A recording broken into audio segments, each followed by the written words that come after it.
मंत्री जी, एक बड़ा अटैक हुआ पहलगाम में। सरकार लगातार एक्शन ले रही है, क्या कहेंगे इसको?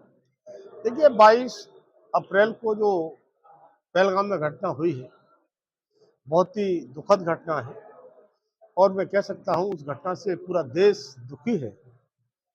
और सच में उस घटना को जिन दुस्साहसी और इस तरह के लोग जिन्होंने इसको अंजाम दिया है, उनको मैं कायर कह सकता हूँ। लेकिन ये माननीय प्रधानमंत्री मोदी जी के नेतृत्व में चलने वाली सरकार है। ऐसे कृत्य करने वालों को याद रखना चाहिए कि उरी और पुलवामा में भी घटना हुई थी, और जिस तरह से दुश्मन के घर में घुस करके सबक सिखाने का काम किया था, तब आदरणीय प्रधानमंत्री मोदी जी ने एक तरह से डिप्लोमेटिक सर्जिकल स्ट्राइक कर दी है, 5 बड़े निर्णय लेकर के।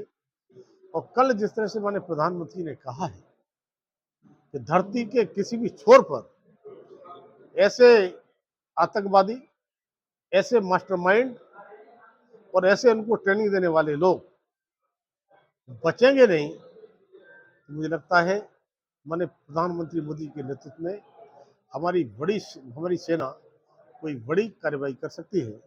और जो हमारे लोगों की जिस तरह से निर्मम हत्या करने का काम किया है, जो अपने परिवार के साथ घूमने गए थे, उनका कोई दोष नहीं था, निहत्थे थे, वो उस जम्मू कश्मीर की वादियों का आनंद ले रहे थे। लेकिन जिस तरह से उन्होंने एक धर्म पूछ पूछ करके अटैक किया है, मुझे लगता है कि ये आने वाले समय में उनको कड़ी से कड़ी सजा मिले। देश में उबाल है और देश के लोग ये कह रहे हैं इसका बदला होना चाहिए, खून का बदला खून होना चाहिए। इजराइल जैसे जिस रास्ते पे चल रहा है उसी रास्ते पे भारत भी चले। देखिए, कभी कहा जाता था कि दुनिया में 2 देश हैं, अमेरिका और इजराइल, तो दुश्मन के घर में मार सकता है।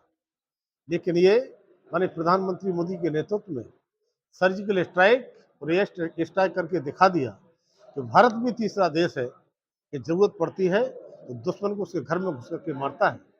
तब मैं कह सकता हूँ कि हमारी बहादुर सेना पर पूरा भरोसा है, माननीय प्रधानमंत्री मोदी के नेतृत्व पर पूरा भरोसा है कि वो वास्तव में इतनी बड़ी कार्रवाई होगी जो शायद आतंकवादी भारत की तरफ मुड़कर देखेंगे नहीं।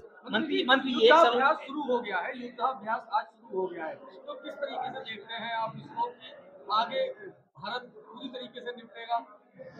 देखिए, मैंने कहा ना, पूरी तरह से हमारी मोदी सरकार की कैबिनेट, माननीय प्रधानमंत्री मोदी जी, हमारे सेना के प्रमुख मिलकर के वो सारी रणनीति बना रहे होंगे जो उनको सबक सिखाने के लिए मंत्री पर्याप्त जी, है। एक बड़ा दिलचस्प चीज निकल के इस घटनाक्रम में कि जो इस घटना का मास्टरमाइंड बताया जा रहा है, आज उसकी तस्वीरें वायरल हुई हैं पाकिस्तान में।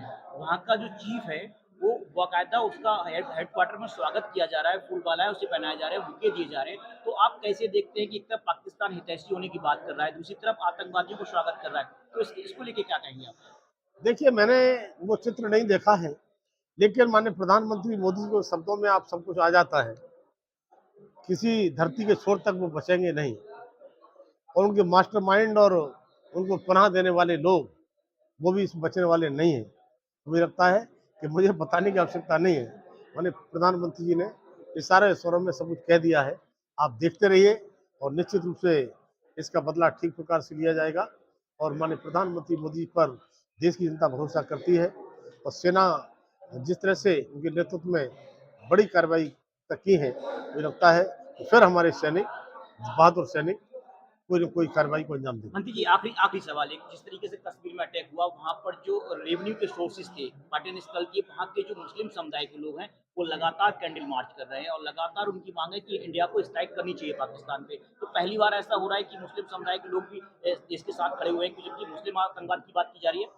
देखिए, ये केवल अटैक उन हमारे जो बेचारे उनकी निर्मम हत्या की है उनकी नहीं हुई है। मुझे लगता है कि कश्मीरियों के साथ अटैक की है। जो कश्मीरियों के लिए जो खुशी का अवसर मिला था, उनका व्यापार बढ़ा था, उनके पिकनिक के लिए लोग देश भर से किस तरह से जाते थे, मुझे लगता है वो दहशत में होने के कारण से अब उनकी रोजी रोटी पर आ गई है।